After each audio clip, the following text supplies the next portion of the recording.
We're in the Georgia Museum of Art looking at this gorgeous painting by Richard Mayhew called Indigenous Spiritual Space, series number 7.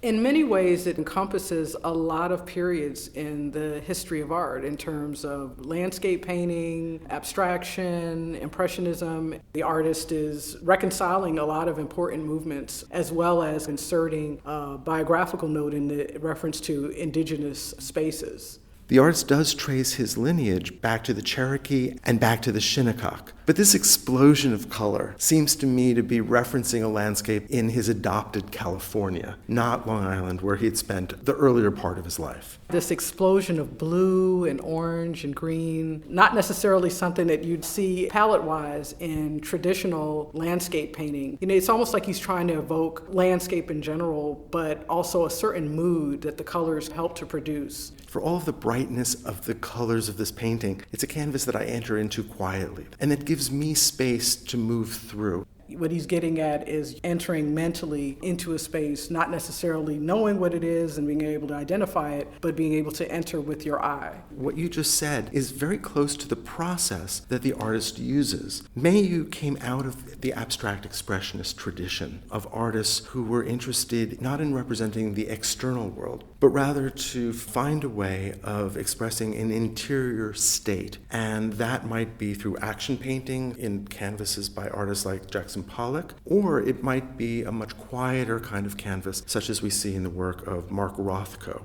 And the artist has said that his process is to pour paint onto the canvas and then to respond to what he sees slowly, not to come to it with a predetermined narrative or composition. And I think that that's evident when we look at the surface of this painting, which layers so many colors, and it seems as if the paint is literally finding its way. The bottom of the composition, you can feel the buildup. You have the lavenders and the purples and the greens, and then you can move through to the blue and then to this open space with the orange. So it's almost like you're traveling through a thicket, and then you open it up and you see this broad landscape of orange and green. When I step back from this painting, those fields of color become fields of space, and they resolve as landscape. But when I walk up close, I'm seeing the paint, I'm seeing the surface, I'm seeing this as a much more two-dimensional plane of color and as more pure abstraction. So this is really interesting tension that the artist is able to achieve between what seems like spontaneity, but also informed at the same time by the long tradition of landscape painting.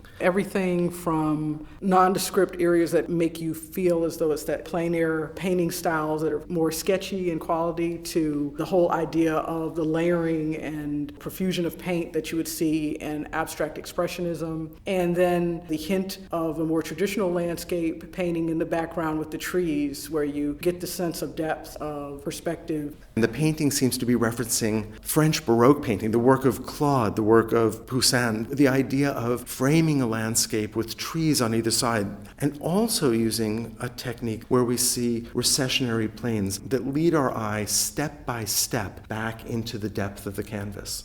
Mayhew would have also been informed by changes that would have occurred in the 1960s. Even when you look at the orange, this acid quality of color, or the juxtaposition of the colors, reminds us of the palette of some paintings in the 1960s. So it's interesting to think about what it means to produce paintings that are so beautiful in a time of social turmoil in the 1960s. The artist was a member of Spiral, a group of artists who were interested in discussing how art could have social agency. This group of Black artists in particular were interested in how their work could be part of a larger message of social activism. Even though this painting was done in the 90s, you get this sense of some of the tensions within that group, but also around them during the 1960s, of wanting to both be individualistic, but also to be part of a larger conversation about Blackness, about what that means, about trespassing the conventional ways of artistically creating. Spiral was formed